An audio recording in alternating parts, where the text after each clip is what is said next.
Welcome to our channel. త్రిబుల్-ఆర్కి రేవంత్ రెడ్డి సర్కార్ green signal ఇచ్చింది.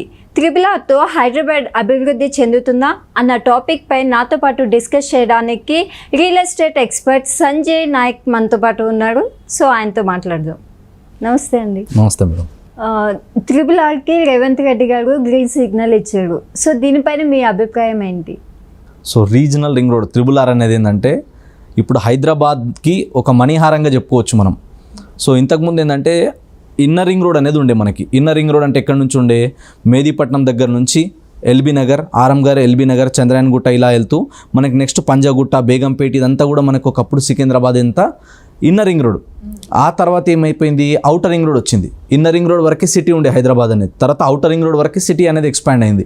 అవుటర్ రింగ్ రోడ్ అనేది 158 కిలోమీటర్లు వచ్చేసింది. అవుటర్ రింగ్ రోడ్ వేసేటప్పుడు కూడా జనాలు చాలామంది నవ్వుకున్నారు, అంత పెద్ద రోడ్ ఎందుకు, ఏం అవసరం అది, దాని మీద ఎవరు తిరుగుతారు, సిటీ అవుట్స్కట్ పోయిపోయి అడవిలకే రోడ్ వేస్తారా అని చెప్పి నవ్వుకున్నారు.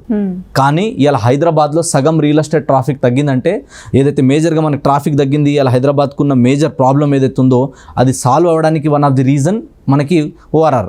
సో అవుటర్ రింగ్ రోడ్ వచ్చిన తర్వాత ఏమైపోయిందంటే సిటీ లోపలికి ఎక్కడైనా ఈజీగా వెళ్ళొచ్చు, ఎక్కడి నుంచైనా బయటికి ఈజీగా రావచ్చు అన్నట్టు అయిపోయింది. సో అవుటర్ రింగ్ రోడ్ లోపల ఇలా మనం ఎక్కడ తీసుకున్నా కూడా గజం తీసుకుంటే 40,000 నుంచి 50,000, 60,000 వరకు ఉంది. ఈ ఏరియాలో అందరూ ప్రతి ఒక్కరు ఇన్వెస్ట్మెంట్ చేయలేని స్థాయికి ఆల్రెడీ వెళ్ళిపోయింది. కొన్ని ఏరియాలో అయితే 1,00,000, 2,00,000 కూడా గజం ఉంది. సో అవుటర్ రింగ్ రోడ్ దాటిన తర్వాత ఇప్పుడు ఇంకొక రింగ్ రోడ్ వస్తుంది, అదే regional ring road. So regional ring road కూడా ఏంటంటే చాలా సంవత్సరాల నుంచి చెప్తున్నారు, వస్తుందంట, రాకపోతే ఎట్లా అని చెప్తారు జనాలు చాలామంది. సో అప్పటి నుంచి వాళ్ళు వింటున్న వాళ్ళు, చూస్తున్న వాళ్ళకి ఏంటంటే ఒక విషయం క్లారిటీ వచ్చింది, ఇప్పుడు ఖచ్చితంగా రీజనల్ రింగ్ రోడ్ అనేది వస్తుంది, దానికి ఏ ప్రభుత్వం మారినా ఏ ఇబ్బంది లేదు అని చెప్పి క్లారిటీ వచ్చింది. తర్వాత ఏంటంటే ఇప్పుడు రీసెంట్గా నితిన్ గడ్కరీ గారు కూడా ఏం చెప్పడం జరిగిందంటే, త్రిబుల్-ఆర్ అనేది ఫస్ట్ ఎస్టిమేషన్ ఎంత ఉండే అంటే అది టోటల్ డిస్టెన్స్ వచ్చేసి 338 కిలోమీటర్లు ఉండే. ఓకే. కానీ తర్వాత ఏంటంటే ఇది ఎక్కడైతే లోతట్టు ప్రాంతాలు రావడం కానీ, ఎక్కడైతే చెరువులు లాంటి ఇబ్బందులు వచ్చేటట్టు ఉంటే, ఎక్కడైతే విలేజ్ని టచ్ చేసే దగ్గర కొంచెం ఇబ్బంది అవుతుంది అన్నప్పుడు కొంచెం ముందుకి వెనక్కి జరగడం అనేది కామన్, అది ఎక్కడైనా ఏ రోడ్ వేసేటప్పుడైనా. సో అలా ఇప్పుడు టోటల్గా వచ్చేసి ఎస్టిమేషన్ ఎంత వేశారంటే 350 కిలోమీటర్ల రీజనల్ రింగ్ రోడ్ రాబోతుంది. సో రీజనల్ రింగ్ రోడ్ రావడం వల్ల అడ్వాంటేజ్ ఏంటంటే మనకి సిటీ అనేది రోజు రోజుకి ఇంకా ఎక్స్పాండ్ అవుతుంది. ఎక్స్పాండ్ అవ్వడంతో పాటు ఏంటంటే మనం ఇక్కడ నుంచి ఎట్లయితే అవుటర్ రింగ్ రోడ్ మీద నుంచి ఎట్లయితే వేరే వేరే స్టేట్కి కానీ డిస్ట్రిక్ట్స్ కానీ వెళ్ళడానికి అన్ని హైవేస్కి ఎట్లయితే యాక్సెస్ ఈజీ అయిపోయిందో, అండ్ ఆ రోడ్ రావడం వల్ల ఎట్లయితే జనసాంద్రత పెరిగిందో రాను అలాగే నెక్స్ట్ రీజనల్ రింగ్ రోడ్ వచ్చిన తర్వాత కూడా అదే విధంగా పెరుగుతుంది. సో దీనికి ముందు చూపుతోనే గవర్నమెంట్ కూడా ఎస్టిమేషన్ ఎంత వేసిందంటే 31,000 కోట్లు. ఓకే. సో దీంట్లో వచ్చేసి ఆల్రెడీ ఎలక్ట్రికల్ వర్క్ దానికి సంబంధించిన ఏవైతే మెయింటెనెన్స్ సంబంధించిన ఏవైతే ఐటమ్స్ ఉంటాయో, ఏవైతే టూల్స్ ఉంటాయో అవన్నీ ఇక్కడ నుంచి ఒక చోట నుంచి ఇంకో చోట సప్లై చేయడానికే రీసెంట్గా 300 కోట్ల రూపాయలు శాంక్షన్ చేసింది సెంట్రల్ గవర్నమెంట్. సో ఇంత అమౌంట్ రావడం వల్ల, ఇంత అమౌంట్ ఎందుకు ఇన్వెస్ట్మెంట్ చేస్తున్నారు? సో ఒక అమౌంట్ ఇన్వెస్ట్మెంట్ చేస్తున్నారంటే గవర్నమెంట్కి కూడా దాని నుంచి రిటర్న్స్ వస్తాయి కదా. ఇప్పుడు ఓఆర్ఆర్ ఎందుకు అన్నారు, కానీ ఓఆర్ఆర్ వచ్చిన తర్వాత ట్రాఫిక్ తగ్గింది, ప్లస్ అక్కడ నుంచి ఇన్కమ్ కూడా జనరేట్ అవుతుంది కదా టోల్ ప్లాజా నుంచి. సో అదే విధంగా రీజనల్ రింగ్ రోడ్ వచ్చిన తర్వాత కూడా ఇది వచ్చేసి ఏంటంటే మనకి టోటల్గా 350 కిలోమీటర్లు ఉండడం. సో దీనివల్ల ఏంటంటే డిస్ట్రిక్ట్స్ కలుపుకుంటూ వెళ్ళడం. సో దీనివల్ల హైదరాబాద్ సిటీ ఎక్స్పాండ్ అవ్వడం.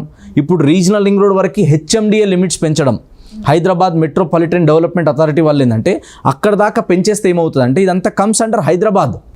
సో హైదరాబాద్ అనేది రోజు రోజుకి పెరుగుతూ పోతుంది, ఎక్స్పాండ్ అవుతూ పోతుంది. కాబట్టి రాబోయే రోజులలో ఈ రీజనల్ రింగ్ రోడ్ని బేస్ చేసుకొని కొన్న వాళ్ళు అదృష్టవంతులని చెప్తా ఖచ్చితంగా.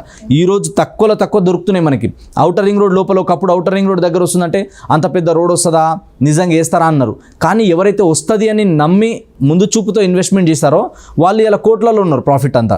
ఇప్పుడు కూడా ఏంటంటే అక్కడ కొనలేని వాళ్ళు గచ్చిబౌలిలో, మాదాపూర్లో, హైటెక్ సిటీలో, ఓకే ఈ ఏరియాలో ప్లాట్ కొనని వాళ్ళు, ల్యాండ్ కొనని వాళ్ళు, దయచేసి నా రిక్వెస్ట్ ఏంటంటే మీ దగ్గర డబ్బులు ఉంటే కనీసం రీజనల్ రింగ్ రోడ్ దగ్గరలో కొనుక్కోండి.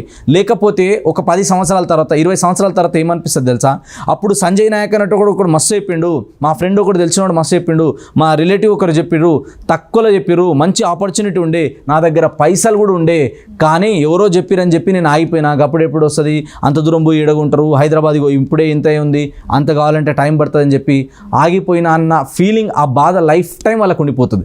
చాలా మందిని అబ్జర్వ్ చేస్తున్నాను నేను. హైదరాబాద్లో ఉన్న వాళ్ళని టచ్ చేయండి మీరు, 10 మందిలో ఎవరైనా 2-3 కనీసం చెప్తారు అప్పట్లో ఇది ఏం లేకుండా అన్న ఇదంతా అడవి ఉండే నేను వచ్చినప్పుడు, ఈ ఏరియాలో మాదే ఫస్ట్ ఇల్లు అంటారు. సో ఇప్పుడు రీజనల్ రింగ్ రోడ్కి దగ్గరలో ఎంత కాస్ట్ ఉంది? సో రీజనల్ రింగ్ రోడ్ ఏదైతే ఏరియా వస్తుందో ఇప్పుడు మనకి అవుటర్ రింగ్ రోడ్ నుంచి 20 నుంచి 30 కిలోమీటర్ రేడియస్లో మీరు ఎక్కడ కొన్నా అద్భుతంగా ఉంటుంది. ప్రైస్ తీసుకుంటే కనుక మనకి ఇప్పుడు రీజనల్ రింగ్ రోడ్ సరౌండింగ్లో కొంచెం డిస్టెన్స్ వెళ్ళినప్పుడు కూడా ఏంటంటే మనకి తక్కువ ప్రైస్ తీసుకుంటే 8,000 నుంచి 10,000 ఇస్ మినిమం ప్రైస్. ఎందుకు మనం ఎక్కడైనా సరే డిటీసీపీలో కానీ హెచ్ఎండిలో తీసుకున్నప్పుడు వాళ్ళ డెవలప్మెంట్స్ అన్నీ చేసి వాళ్ళకి క్లియర్ టైటిల్ ఉండాలి, మెయింటెనెన్స్ ఉండాలి, అన్ని చార్జెస్ అన్నీ కలెక్ట్ చేయాలంటే కనీసం వచ్చేసి దానికి ఎంత అవుతుంది ప్రైస్ అంటే 8,000 ఈజ్ మినిమం. అంతకన్నా తక్కువలో దొరకదు.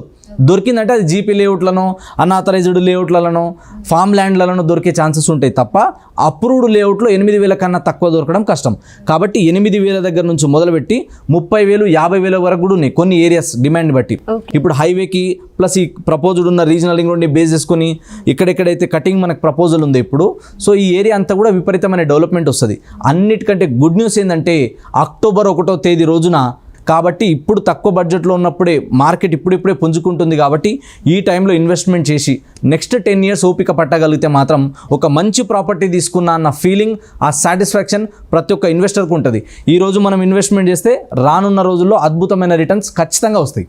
అంటే ఇప్పుడు కష్టపడినా రేపటి రోజు మంచి ఫలితం ఉంటుంది. 100% మేడం. ఇప్పుడు మీరు డబ్బులు సంపాదిస్తున్నారు అనుకోండి, మీరు వర్క్ చేస్తే మీకు డబ్బులు వస్తున్నాయంటే అది active income. So passive income అంటే ఏంది? మన చెమట కష్టం లేకుండా, మన ఎనర్జీ, మన టైం, మన ఎఫర్ట్స్ పెట్టకుండా మన కోసం మనతో పాటు సంపాదించే ఆప్షన్ ఏముంది? Only and only investment. So investment కూడా ఎక్కడ చేయాలి? స్టాక్లో, గోల్డ్లో చేయడం కన్నా, మ్యూచువల్ ఫండ్లో చేయడం కన్నా అన్నిటికంటే సేఫ్. మీరు ఎవరైనా మీ ఊర్లో ఒక 80 సంవత్సరాల పెద్దవాళ్ళని కూడా అడగండి, వాళ్ళు ఏం చెప్తారు? పైసలు ఉంటే ఏడనవో ఇంత జాగా అనుకో బిడ్డ అంటారు. సో ఆ జాగా మీద, ఒక ల్యాండ్ మీద ఇన్వెస్ట్మెంట్ చేయగలిగితే అద్భుతమైన రిటర్న్స్ వస్తాయి. వీళ్ళందరూ రియల్ ఎస్టేట్ చేసే వాళ్ళందరూ మస్తుగా చెప్తారు, వీళ్ళేదో మార్కెట్ని లేనిపోని హైప్ క్రియేట్ చేస్తారు. ఇవన్నీ ఉత్తమ మాటలు అనుకుంటే ఇన్వెస్ట్మెంట్ మీరు ఇవాళ చేయొద్దు. ఒక 200 సంవత్సరాలు, 20 సంవత్సరాలు ఆగండి, మీకే తెలుస్తుంది. 10 సంవత్సరాల ముందు అవుటర్ రింగ్ రోడ్ చుట్టుపక్కల ఏం రేట్ ఉంది, ఇవాళ ఏం రేట్ ఉంది. నెక్స్ట్ ఇప్పుడు అవుటర్ రింగ్ రోడ్ దాటిన తర్వాత రీజనల్ రింగ్ రోడ్ చుట్టుపక్కల ల్యాండ్ వాల్యూస్ ఎంత ఉంది ఎకరం, నెక్స్ట్ 5-10 yearsలో ఎంత పెరుగుతుంది అన్నది చూసుకోండి. యావరేజ్గా ఇప్పుడు వర్స్ట్ కేసులో మనం సినారియో చూసుకుంటే ఒక ఎకరము 1 కోటి రూపాయలు ఉందనుకుందాం, ఏదైతే మనకి RRR వస్తుందో అది యావరేజ్గా 10% పెంచదా, పెరగదా? ఎవ్రీ ఇయర్ 10% పెరుగుతుంది అనుకుందాం. 10% ఇంటూ 10 ఎన్ని అయిపోయింది మనకి? 10 yearsలో ఖచ్చితంగా అయితే డబల్ అవుతుంది కదా. కాబట్టి అప్పుడు వరకు ఇప్పుడున్న రేట్కి అప్పుడున్న రేట్కి చాలా డిఫరెన్సెస్ వస్తాయి. ల్యాండ్ వాల్యూస్, మార్కెట్ వాల్యూస్ పెరగడానికి అద్భుతమైన స్కోప్ ఉంది. గవర్నమెంట్ చేంజ్ అయినప్పుడల్లా, లేదా ఏదైనా డెవలప్మెంట్ ఏదైనా ఆగిందనుకోండి, కొన్ని రోజులే ఆగుతుంది. ఆ తర్వాత ఏమవుతుంది? సడన్గా పుంజుకుంటుంది. రియల్ ఎస్టేట్కి ఉన్న బ్యూటీ అదే. కొన్నిసార్లు ఏమవుతుంది అంటే 5-6 సంవత్సరాలు ఏం గ్రోత్ ఉండదు అక్కడ, కానీ ఒకటేసారి జంప్ అయితే రేట్స్. సో ఆ జంప్ అయ్యే టైం వెరీ వెరీ ఇంపార్టెంట్. అది ఎప్పుడు వస్తుంది? 3 yearsకి రావచ్చు, 2 yearsకి రావచ్చు, 5 yearsకి రావచ్చు. అనౌన్స్మెంట్ వచ్చినప్పుడు ఒక రేట్ ఉంది, ఇప్పుడు డెవలప్మెంట్ రేపు స్టోనింగ్ పడిన తర్వాత ఇంకొక రేట్ ఉంటుంది, ఆ తర్వాత మొత్తం కంప్లీట్ అయ్యేసరికల్లా ఇంకో రేట్ ఉంటుంది. గ్యారంటీగా రేట్లు అయితే పెరుగుతాయి. ఓకే, అయితే RRR తోటి హైదరాబాద్లో అభివృద్ధి చాలా బాగా పెరుగుతుంది అంటున్నారు. సో అది ఎంతవరకు నిజం? 100% పెరుగుతుంది. ఎందుకంటే ఇప్పుడు ORR నుంచి రీజనల్ రింగ్ రోడ్ మనకి యాక్సెస్ వచ్చేసిన తర్వాత ఏమవుతుంది? జనాలందరూ ఎక్కువ వస్తుంటారు అనమాట. సో జనాలు వచ్చిందంటే ఇప్పుడు హైదరాబాద్లో నేను కొనలేకపోయినా అన్న ఫీలింగ్ ఉంటుంది కదా. సో ఇక్కడ మనం గజం కొనాలంటే 50,000, 40,000 ఉంది కదా. సో 40,000, 50,000 పెట్టి ఇక్కడ ఉండడం కంటే ఇక్కడ కొనలేం, కాబట్టి మన బడ్జెట్లో ఎక్కడ వస్తుంది అన్నది చూసుకోవాలి. ఫస్ట్ మనం ఉండడానికి కట్టుకుంటున్నామా, కమర్షియల్ పర్పస్ యూజ్ చేస్తున్నామా అన్నది చూసుకున్న తర్వాత మన దగ్గర ఎంత డబ్బులు ఉన్నాయి, పిండి కొద్ది రొట్టె. సో మనం ఎంత డబ్బులు పెడితే దాని తగ్గట్టు వస్తుంది అనమాట. సో మన బడ్జెట్ తక్కువలో కొనాలి, ఎక్కువలో అమ్ముకోవాలి, లేదా మనకు లాంగ్ టర్మ్లో ప్రాఫిట్ బాగా రావాలన్నప్పుడు సిటీ దాటే బయటికి వెళ్ళాలి ఖచ్చితంగా. కాబట్టి అక్కడికి వెళ్ళి ఇన్వెస్ట్మెంట్ చేస్తే ఫ్యూచర్లో రిటర్న్స్ మంచిగా ఉంటాయి. కానీ చాలామంది ఏమనుకుంటారంటే అది గంత దూరం కదా, ఆడుకోవాలనుకుంటారు.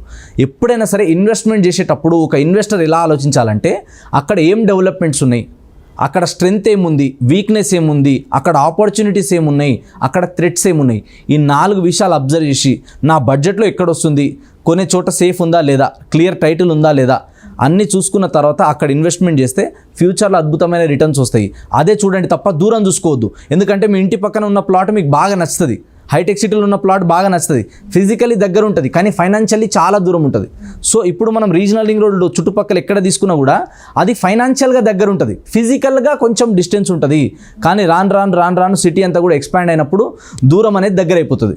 ఫస్ట్ టైం అత్తగారింటికి వెళ్ళినప్పుడు దూరం అనిపిస్తుంది, కానీ రెగ్యులర్గా వెళ్తూ ఉంటే అత్తగారి ఇల్లు కూడా దగ్గర అనిపిస్తుంది.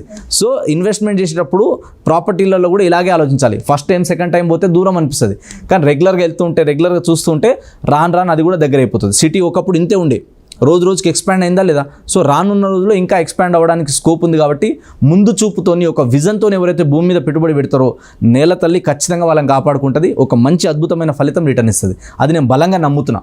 Okay, thank you so much. Thank you madam.